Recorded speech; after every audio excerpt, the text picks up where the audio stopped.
David Bohm, l'architecte invisible de l'univers vibratoire. Et si tout ce que tu crois séparé était en réalité unifié dans un ordre invisible? Et si derrière chaque chiffre de la matrice se cachait une trame, une logique, un champ d'information universel? David Bohm, 1917-1992, physicien et philosophe quantique, a passé sa vie à explorer l'ordre caché de l'univers. Son œuvre, bien que marginalisée dans les milieux scientifiques classiques, est aujourd'hui l'un des piliers invisibles de la matrice d'énergie. Ce qu'il a découvert, que tout est lié, que l'énergie ne circule pas au hasard, mais selon un ordre implicite. Et cet ordre, je le lis chaque jour dans la matrice de mes consultantes. Qui était-il?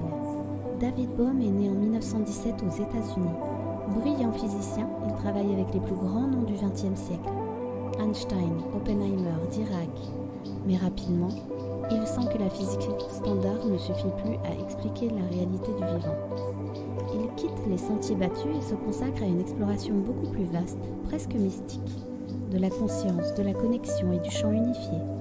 Son œuvre majeure, un livre révolutionnaire, Oneness and the Unplake Order, 1980. Totalité et ordre implicite. C'est là qu'il expose sa théorie centrale. Les concepts majeurs de Bohm.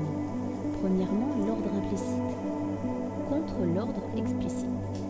L'ordre explicite, c'est ce que l'on voit, la matière, les événements, les formes. L'ordre implicite, c'est le champ caché, la structure vibratoire sous-jacente, le tissage énergétique de l'univers.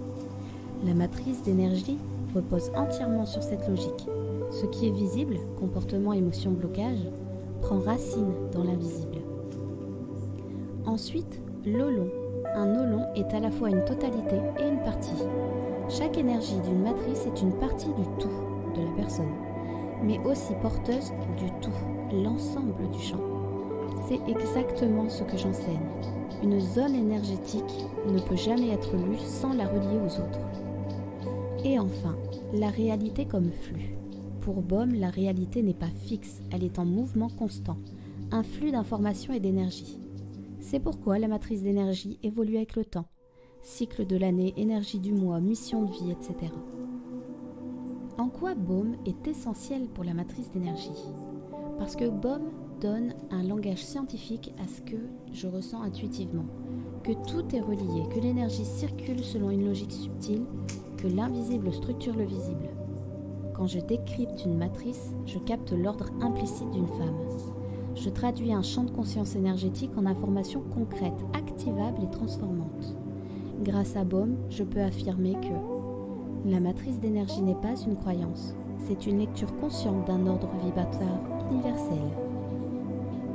Pourquoi est-il encore d'actualité? Parce qu'on vit aujourd'hui dans un monde fracturé. Les femmes cherchent du lien, elles cherchent du sens, une cohérence. Et Bohm, comme la matrice, il répond « Tu es déjà entière, tu es juste déconnecté de ton ordre implicite ». Les neurosciences, la physique quantique, les pratiques énergétiques convergent vers ce qu'il a annoncé il y a 40 ans. La matière est une illusion, le réel est vibration. L'énergie précède tout. Et moi, je rends cette réalité accessible, vivante, douce, féminine. Je ne théorise pas l'unité, je l'incarne. En conclusion, David Bohm a été ignoré de son vivant comme beaucoup de génies trop en avance. Mais aujourd'hui, il est réhabilité dans les milieux scientifiques, philosophiques et spirituels. Il ne m'a pas légué une méthode, il m'a légué une certitude. L'univers est un tissu d'énergie, d'intelligence, d'information. Et chaque femme peut apprendre à lire son propre tissu, sa propre matrice. Dans le prochain article, nous conclurons cette série vibratoire avec une figure poétique et inspirante. Masaru Emoto, l'homme qui a prouvé que les mots et les intentions sculptent la matière elle-même.